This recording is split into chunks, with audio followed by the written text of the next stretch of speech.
ರಾಜ್ಯ ಕಾಂಗ್ರೆಸ್ ಪಾಳ್ಯದಲ್ಲಿ ಸಂಪುಟ ವಿಸ್ತರಣೆ ಆಯಿತು. ನೂತನ ಸಚಿವರು ಸಂಪುಟಕ್ಕೆ ಸೇರ್ಪಡೆಯಾದರು. What next? ಖಾತೆ ಕದನ. ಈಗ ಸಾಕಷ್ಟು ಜನ ನೂತನ ಸಚಿವರುಗಳು ನನಗೆ ಇದೇ ಖಾತೆ ಬೇಕು ಅಂತ ಪಟ್ಟು ಹಿಡಿದಿದ್ದಾರೆ ಅನ್ನುವಂತಹ ಮಾಹಿತಿ ಇದೆ. ಈ ಬಗ್ಗೆ ಒಂದು ಬ್ರೇಕಿಂಗ್ ಅಪ್ಡೇಟ್ ಆಗ್ತಾ ಇದೆ.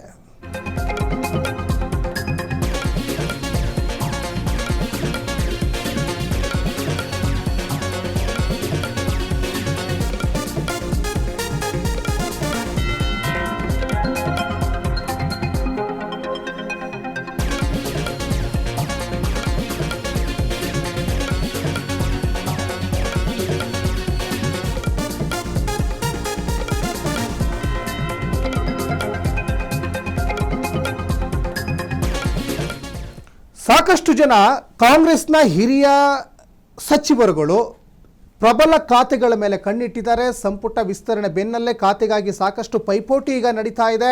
KH ಮುನಿಯಪ್ಪ ಆಹಾರ ಖಾತೆ ಸಚಿವರಾಗಿದ್ದಾರೆ, ಆದರೆ ಅವರು ಸಮಾಜ ಕಲ್ಯಾಣ ಖಾತೆ ಬೇಕು ಅನ್ನುವಂತಹ ಪಟ್ಟನ್ನು ಹಿಡಿದಿದ್ದಾರೆ ಅನ್ನುವಂಥದ್ದು. ಈಗ ಅವರು ಮೊದಲ ಪಟ್ಟಿಯಲ್ಲಿ ಅವರ ಹೆಸರಿತ್ತು. ಜೊತೆಗೆ ಆಲ್ರೆಡಿ ಅವರೀಗ ಪ್ರಮಾಣವಚನ ಸ್ವೀಕಾರ ಮಾಡಿ ಆ ಖಾತೆಯನ್ನೇ ನಿಭಾಯಿಸ್ತಾ ಇದ್ದಾರೆ. ಈಗ ನನಗೆ ಆ ಖಾತೆ ಬೇಡ, ಸಮಾಜ ಕಲ್ಯಾಣ ಖಾತೆಯೇ ನನಗೆ ಬೇಕು ಅಂತ ಲಾಬಿ ಮಾಡ್ತಾ ಇದ್ದಾರೆ. ಸಮಾಜ ಕಲ್ಯಾಣ ಖಾತೆಗಾಗಿ ಶಿವರಾಜ್ ತಂಗಡಗಿ ಕೂಡ ಈಗ ಒತ್ತಾಯವನ್ನು ಮಾಡ್ತಾ ಇದ್ದಾರೆ. ಜೊತೆಗೆ ನೂತನವಾಗಿ ಸಂಪುಟಕ್ಕೆ ಸೇರ್ಪಡೆಯಾಗಿರುವಂತಹ ಮಳವಳ್ಳಿಯ PM ನರೇಂದ್ರ ಸ್ವಾಮಿ ಕೂಡ ಸಮಾಜ ಕಲ್ಯಾಣ ಖಾತೆ ಮೇಲೆ ಕಣ್ಣಿಟ್ಟಿದ್ದಾರೆ.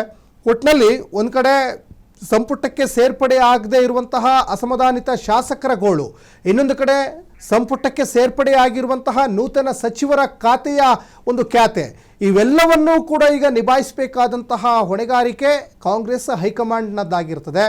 ಆ ನಿಟ್ಟಿನಲ್ಲಿ ರಾಜ್ಯ ಕಾಂಗ್ರೆಸ್ ಉಸ್ತುವಾರಿ ರಣದೀಪ್ ಸಿಂಗ್ ಸುರ್ಜೇವಾಲಾ ಯಾವ ರೀತಿ ಈ ಒಂದು ಪ್ರಾಬ್ಲಮನ್ನು ಸಾಲ್ವ್ ಮಾಡ್ತಾರೆ, ಜೊತೆಗೆ DK ಶಿವಕುಮಾರ್ ಯಾವ ರೀತಿಯಾದಂತಹ ಸಲಹೆ ಸೂಚನೆಗಳನ್ನು ಈಗ ಅಸಮಾಧಾನಿತರಿಗೆ ಕೊಡ್ತಾರೆ, ಜೊತೆಗೆ ಖಾತೆಗೋಸ್ಕರ ಖ್ಯಾತಿ ತೆಗೆದವರಿಗೆ ಏನು ಸಲಹೆಯನ್ನು ಕೊಡ್ತಾರೆ ಅನ್ನುವಂಥದ್ದು ಸದ್ಯಕ್ಕಿರುವಂತಹ ಕುತೂಹಲ.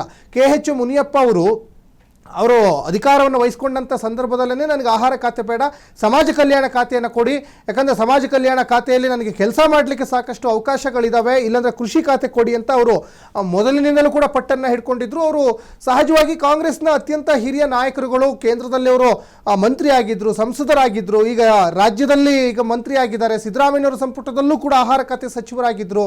ಅದೇ ಖಾತೆ ಮೇಲೆ ಈಗ ಶಿವರಾಜ್ ತಂಗಡಗಿ ಕೂಡ ಈಗ ಕಣ್ಣಿಟ್ಟಿದ್ದಾರೆ. ಮೊಟ್ಟ ಮೊದಲ ಬಾರಿಗೆ ಗೆದ್ದು ಸಂಪುಟಕ್ಕೆ ಸೇರ್ಪಡೆಯಾಗಿರುವಂತಹ ಮಳವಳ್ಳಿ ಶಾಸಕ ನರೇಂದ್ರ ಸ್ವಾಮಿ ಕೂಡ ಸಮಾಜ ಕಲ್ಯಾಣ ಇಲಾಖೆ ಮೇಲೆ ಈಗ ಕಣ್ಣನ್ನು ಇಟ್ಟಿದ್ದಾರೆ. ಹಾಗಾಗಿ ಒಂದು ಖಾತೆಯನ್ನು ಒಬ್ಬ ಸಚಿವ ನಿಭಾಯಿಸಲಿಕ್ಕೆ ಸಾಧ್ಯ ಆಗ್ತದೆ. ಮೂರು ಜನ ನೀವು ಪೈಪೋಟಿ ಮಾಡ್ತೀರಾ ಅಂದಾಗ ಅದು ಹೈಕಮಾಂಡ್ ಒಂದಿಷ್ಟು ಸೂಚನೆಗಳನ್ನು ಕೊಡ್ಬೋದು, ಅಥವಾ ಸಚಿವರುಗಳಿಗೆ ಎಚ್ಚರಿಕೆಗಳನ್ನು ಕೂಡ ಕೊಡೋ ಸಾಧ್ಯತೆ ಇರ್ತದೆ.